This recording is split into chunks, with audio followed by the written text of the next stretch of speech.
Hey everyone, welcome back to more Pokemon Conquest Ultimate Hideyoshi's story.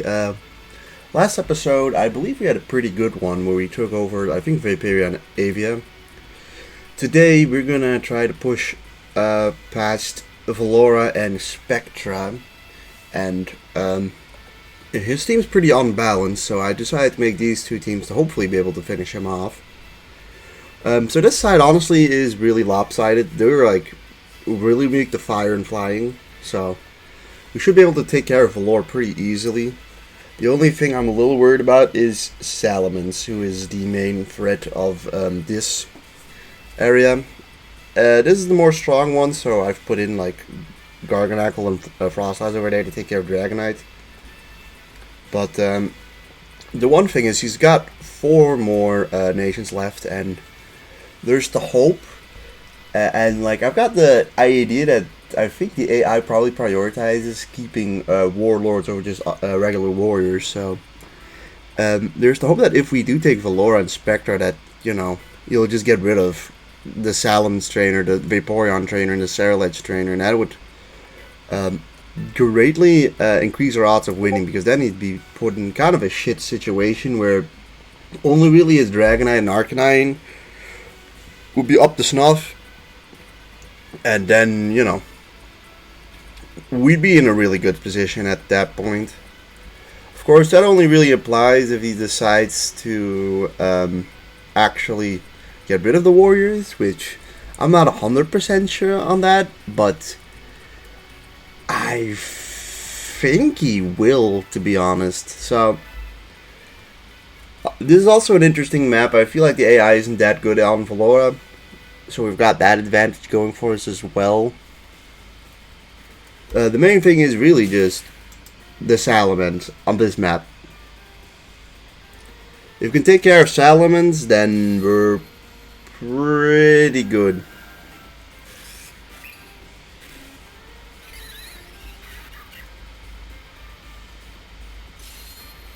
And honestly, the only real threatening monster or Pokemon on this side is that Salamence. For the rest, it's all, I think, relatively doable. Of course, we do have to just watch out for Salamence's Intimidate and such. We've got 20 turns, which for this map, you could use more, so to speak, but it is what it is. So yeah, this team I brought, for the most part, it's like we've got Delibird and we've got Staraptor who can do decent damage to Salamence. Really don't have anyone that's like does greatly to Salamence. Raichu can do some stuff there too, but we had a couple guys that could just take care of all of the grass types, and then there's the hope that the rest of the guys can just gang up on Salamence and finish that off like that.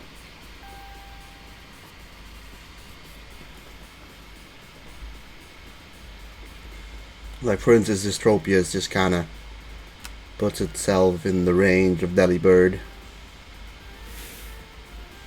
Let's see where this guy goes. He goes over there. It's fine, I guess.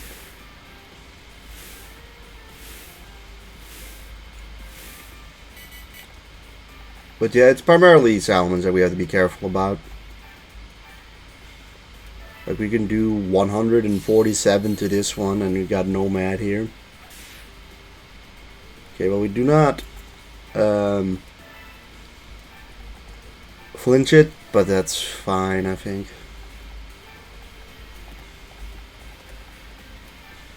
Let's see how much this does. 30 is not a ton per se, but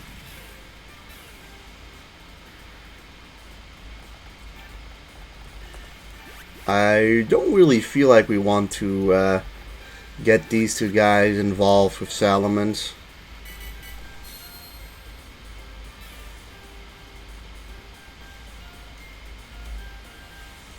There comes Executor for some reason. Oh, now they're all going after Staraptor.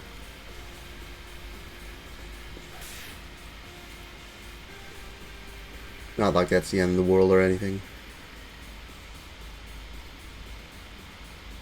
Okay, he just actually just hides. And Staraptor can kinda... Oh, never mind. I was gonna say Staraptor can get out of this pretty much unscathed, but then he's just been put right next to everyone else. But these guys don't really hurt Staraptor all that much, so... we can still find ourselves getting out of that pretty much fine. Let's see how much this does. 41, it does kill you. So if we go over here, we can do an instant 108 to Rose Raid, and well, maybe we flinch it. We don't, but well, we could have. We finish off Tropius. To be honest, like genuinely, his only real threat is Salamence. I guess the Sandaconda can do some annoying things, but we've got a couple of flying types which Sandaconda in turn literally can't do anything to.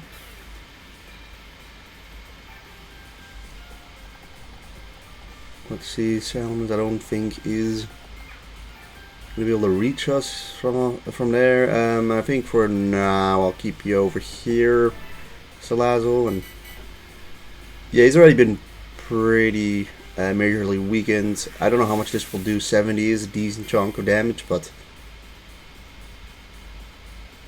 okay, Wormadam just kind of stays there, which is fine by me. They decide to do nothing.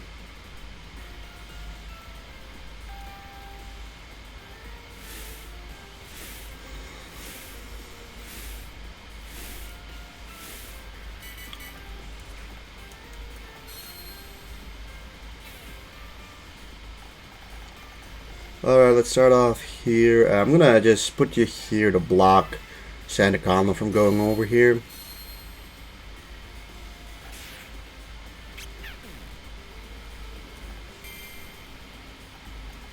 And that's Magwochi gone, and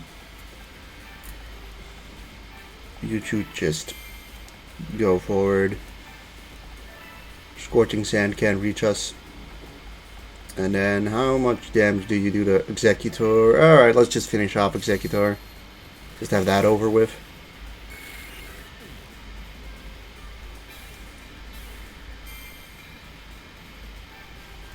You know, maybe we can burn Salamence. Like, that would be a very nice thing.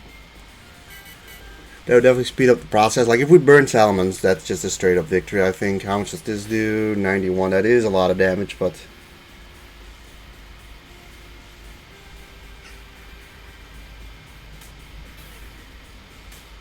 They also position themselves so that I can hit both of them next turn.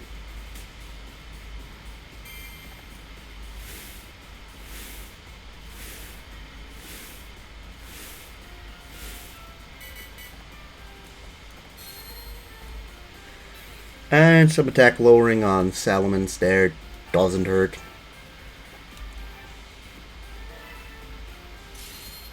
This might be Staraptor's last turn alive, so if we can like if we can get a crit somewhere here.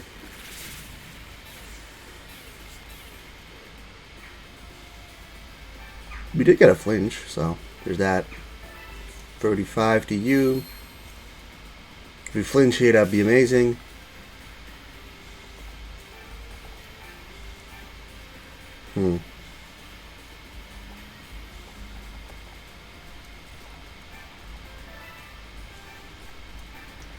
Just gonna place you there just to block him from doing anything. You two over here.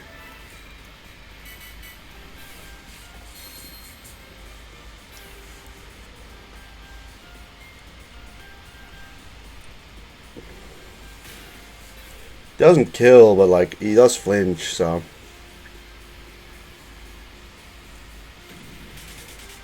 Yeah, unfortunate burn there. Although I think Starmie does have natural cure, so we might just get cured from it straight away. Yeah, just like that. Alright, you got flinched. Unfortunate.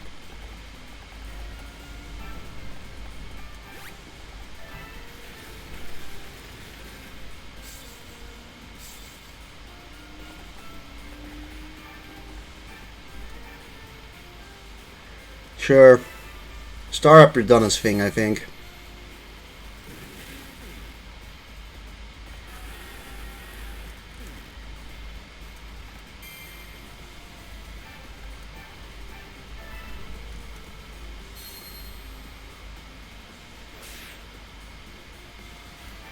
And now we just hit this guy with a couple of psychics and air slashes and whatever. You have to still wait. So he's got 2 guys left. So Finger essentially just going like I want to.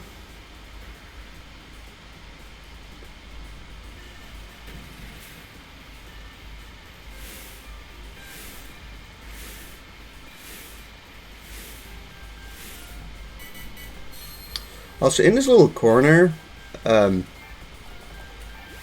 you do not really get to do your attack very well at all.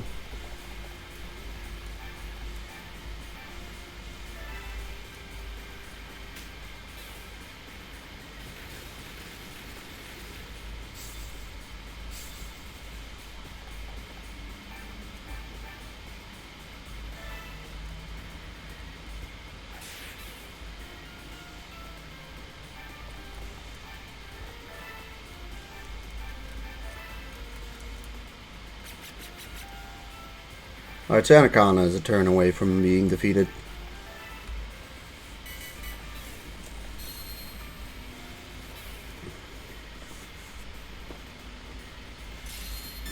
Defense up, okay. Doesn't seem to be a range up at least.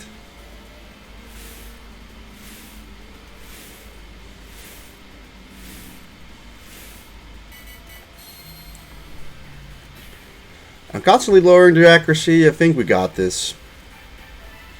4 damage might not be a lot, but boom, defense lower.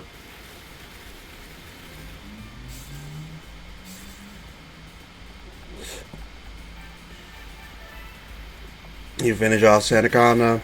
Nice. And now it's just about the finishing touches.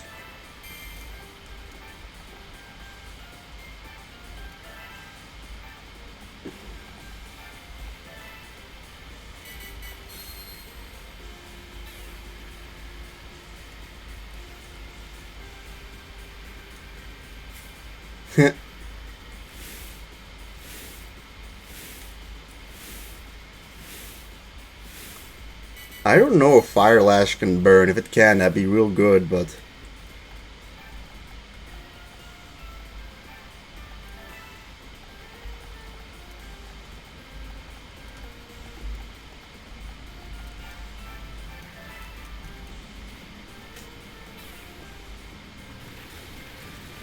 we are constantly lowering its defense, so there's that.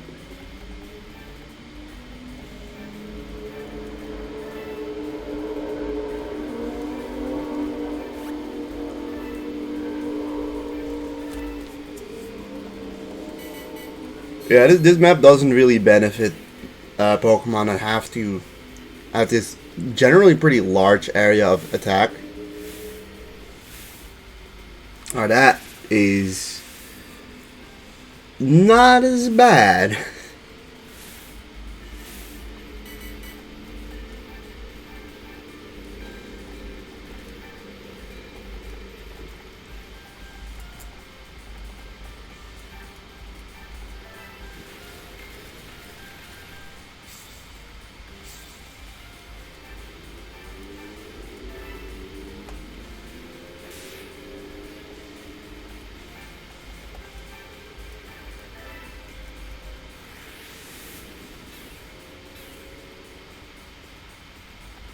Okay, he's done for in one more turn.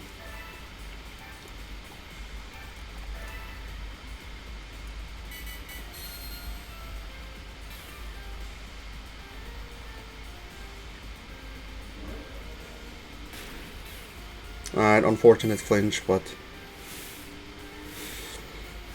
it happens, it happens.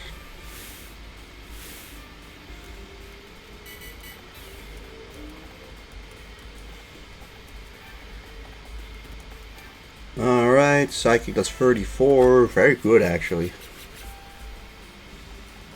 Now, hopefully this just finishes it off. Yeah, it does. If it hits. Boom. Goodbye. And that is Valora gotten, and he probably gets rid of a bunch of these guys, right?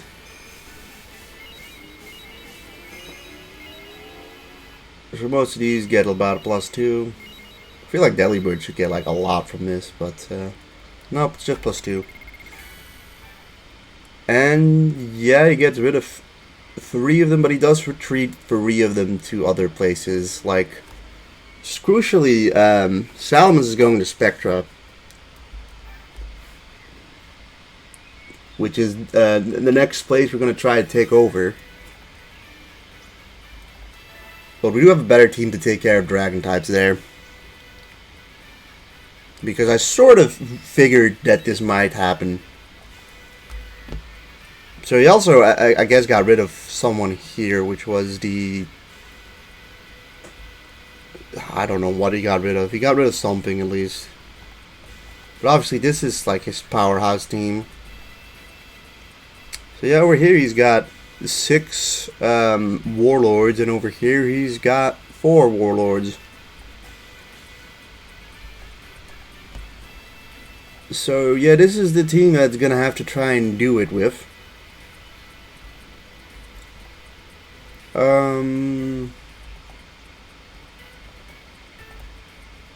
Yeah, the main thing is really this could go bad if something bad happens to if something bad happens to like Frostlass, it could be an issue, but we also have Garganackle.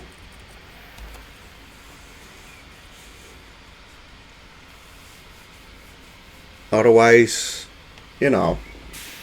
The thing is, even if he does, like, if we don't beat him here and he captures maybe Avia, he has to spread his army thin. And then we can just pick off the weak points.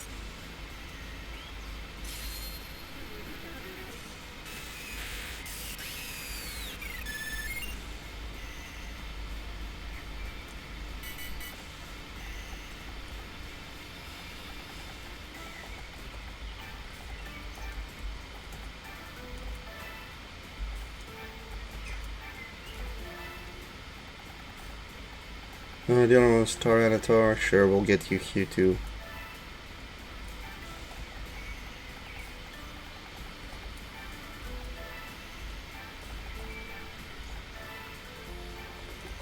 So yeah, the big thing for this one is really just be careful with Garganackle and Frostlass, although he's kind of going the opposite way with his Vaporeon, so Garganackle's already relatively safe. Most of these guys really don't do anything to Garganackle.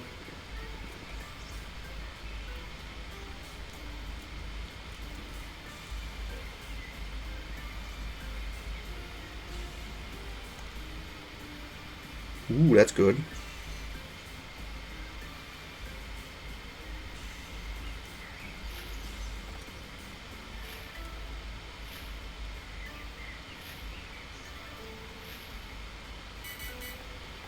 Okay, so yeah, you can go all the way up here and hit this spot. You can go over here, hit this and this. So Frost, you can't even hit him from there. Okay, 201. Oh, it'd be so good. It'd be really good to do that, but this local Vaporeon can move pretty far.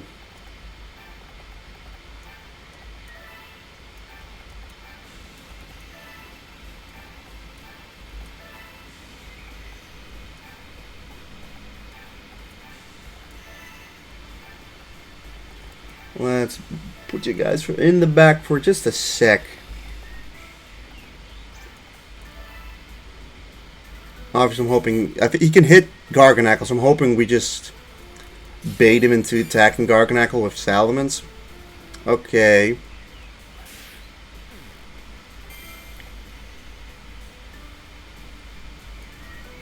A full-on assault, I suppose.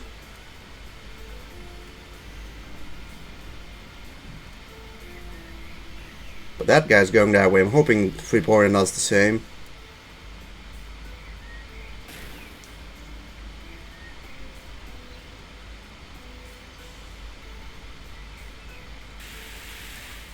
Of course, burn happens there. That's like the one thing I was hoping to avoid.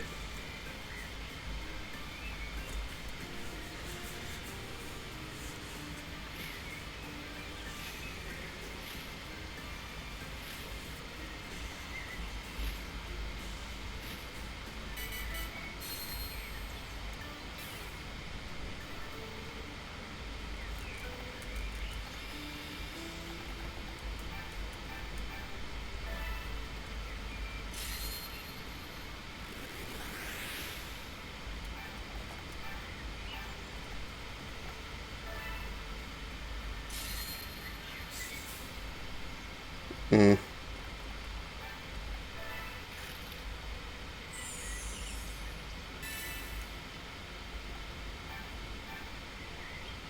Do an antidote.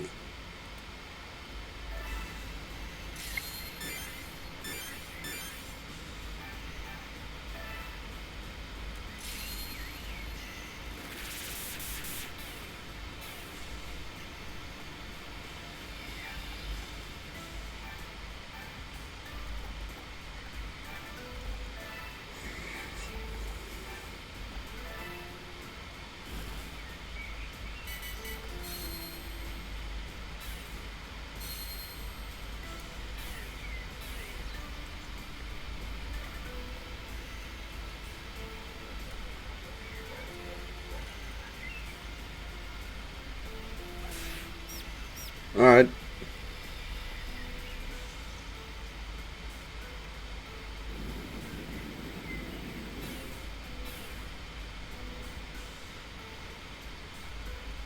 Charlotte's just there in the background.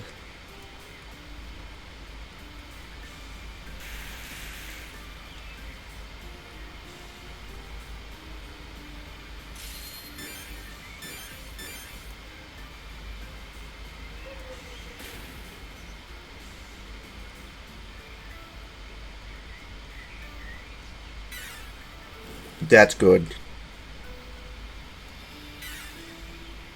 I just missed, I guess.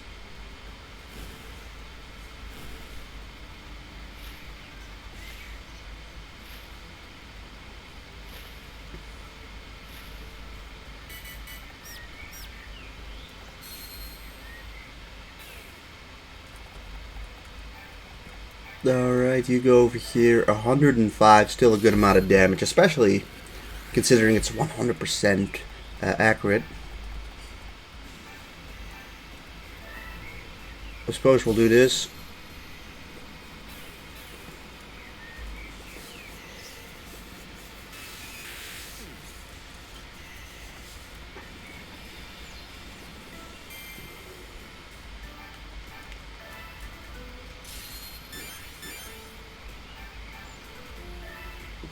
Come on.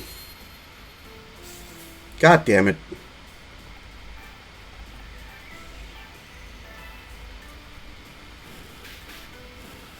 That's perfect burn.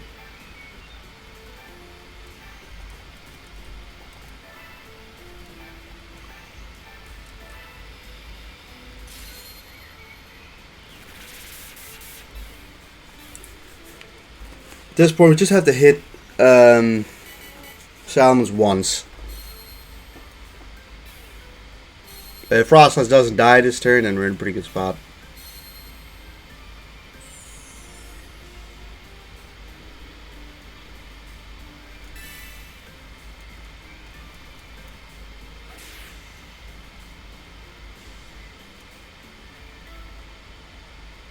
Okay, yeah, this could do a lot, but...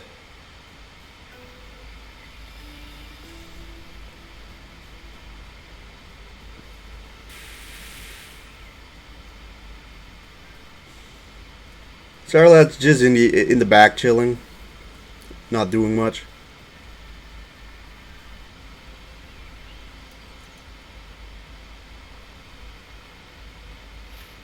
Could probably hit Saralech with Kingdra next turn.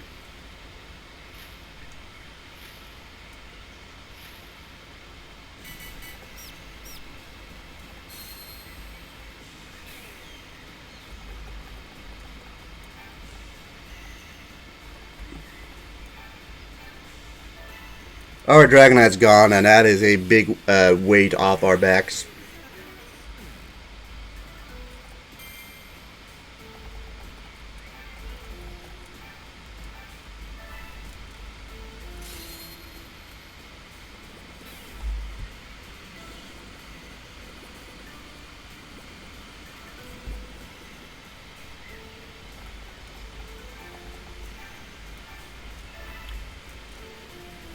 Also, you're gone, which is really good.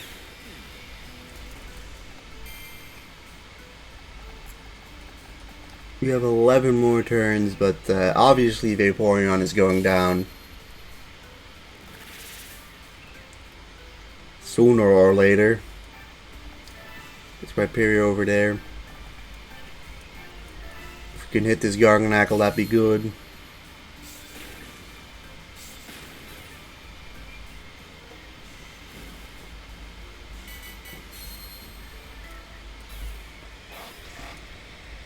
Yeah, it's really unfortunate that Otara got burned.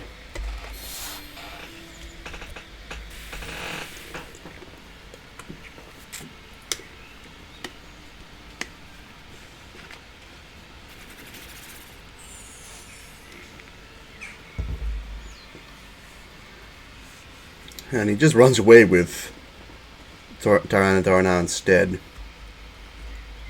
Which is probably his only way of getting out of this is by running. And trying to last 10 more turns with Tyranitar.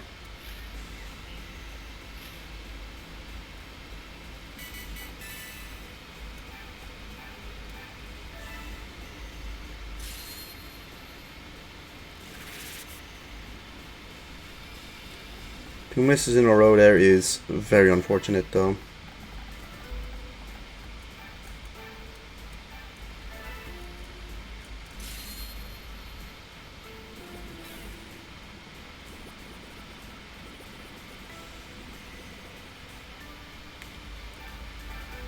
Hopefully this finishes stuff. It does.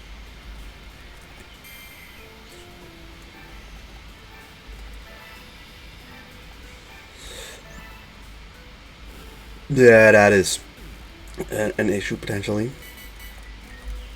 The Vaporeon only lives for 2 turns, but luckily enough attacks Frostlass and not crit and burn.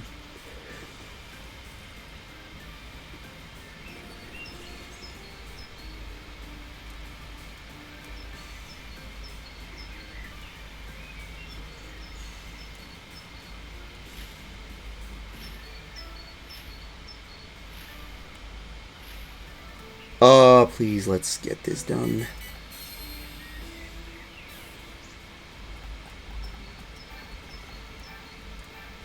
To 100% accuracy.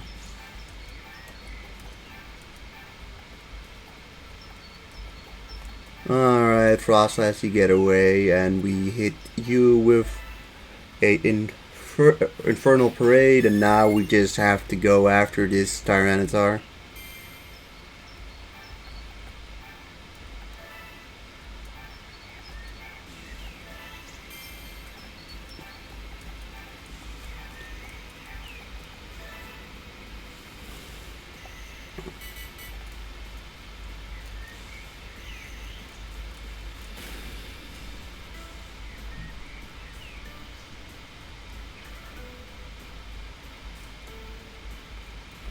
Which, yeah, I believe Rhyperior should just be able to handle it himself, but otherwise we also have Kingdra.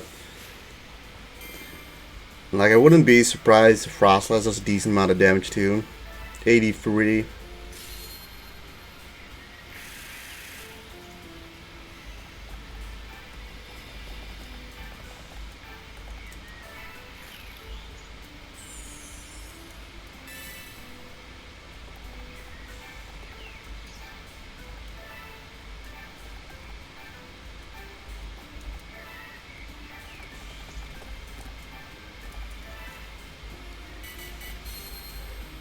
But yeah, with that we should take both Spectra and Valora this episode. And also, we'll see now if we actually decide to get rid of guys like Salamence and Ceruledge. Because he's only got 12 possible spots for warriors now. And he does have exactly 12 warlords. It would greatly benefit us if he does do that. Of course, we're not 100% sure. Like, maybe he just gets rid of Nobunaga. Maybe it's like, Nobunaga, you're not cut out for this. But I've got the suspicion that that isn't going to happen. But now we'll see, I guess.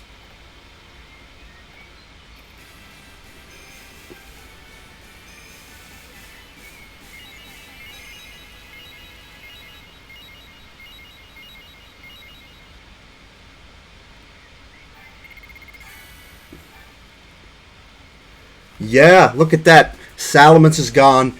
Vaporeon is gone. Cerulege is gone. That is huge. This is indeed what happens, which is so good for us. It is ridiculously good for us that he just gets rid of the warlords. As now that we win this match, he's got really just one really strong warrior with Dragonite. Like, you see how massively he's been weakened? So it does look like he indeed just takes warlords, which will put us in a spot that we should be able to win this. Of course, there is maybe the chance that, like, the game gives him another power boost, and that would be annoying. But, like, at this point, I think another big thing to note is that all of these warlords, I think, cap out at like 70 or 75. So, like, they're not gonna suddenly be 80s and such outside of Dragonite. Of course, we can go up to 99 for some reason. But yeah, basically everyone's kept at 70, 75, and some of these guys are like really tragically weak. But yeah, that is the end of this episode. Obviously, next episode, if we want to, we can just immediately finish this off. But I probably do want to get some more perfect links and things like that before finishing this off. Like in Pugilis, for instance, sometimes we saw the Galarian Zapdos. I say sometimes. I mean, he's literally there right now. So, like, we can, like, literally perfect link him over here. You know what, let's just... We may as well, right? So, if we look at this, it's, we would want to get, like, a fire type. Like, we get Charizard, who is probably not that strong, 56. Like, we get Charizard over here. We then get like some flying or psychic types if we have any of them that isn't, or that didn't use their turn, which is kind of the issue because they did. You have a lot of extra room now. Thing is that, like, we obviously didn't really utilize. We couldn't really get theirs. Oh yeah, I think I can get we've got a couple decent guys, like a Yanmega there.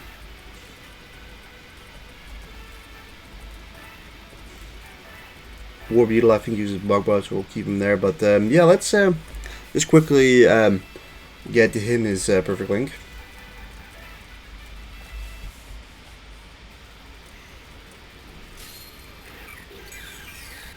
Before we end the episode off.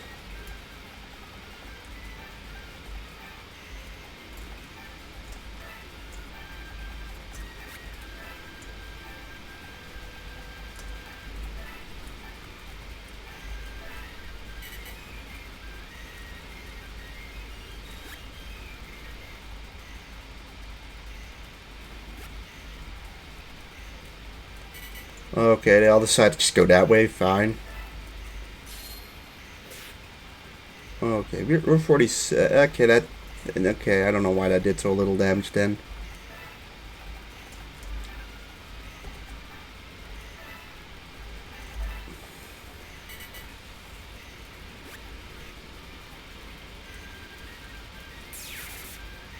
Yeah, for whatever reason, Shedinja is like really defensively tough. Don't ask me why, but he just is.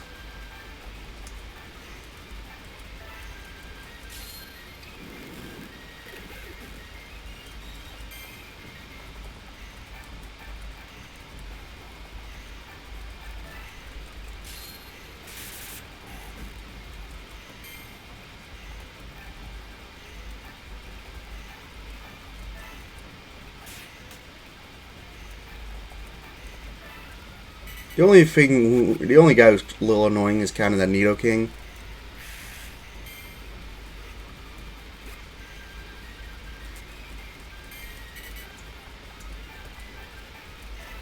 But I mean, this does 55 damage, so that's a good amount.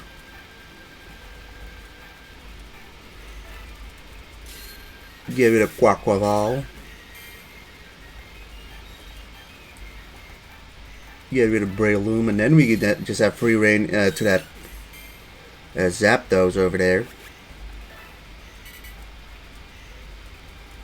Or not.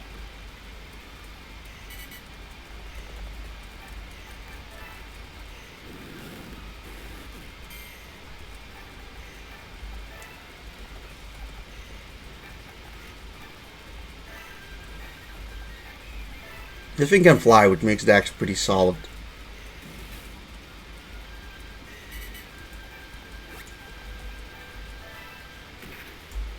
Oh, great.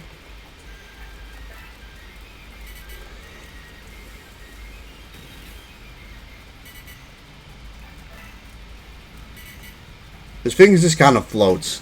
This is definitely one of the more choppier models, put it that way.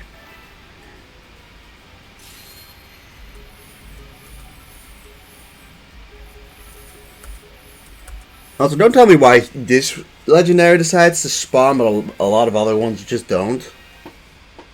I don't know why this one spawned. I know that when we fought him back in the beginning of this run, that he did actually manage to recruit this guy.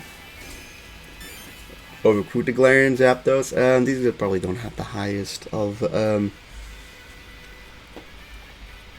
these guys are already 100% links. I'm unsure if I really care to get that. Like, if we already have these guys for perfect links, it just doesn't seem like it's that needed. If you know what if you kind of understand what I'm saying. Trying to get new guys. Alright.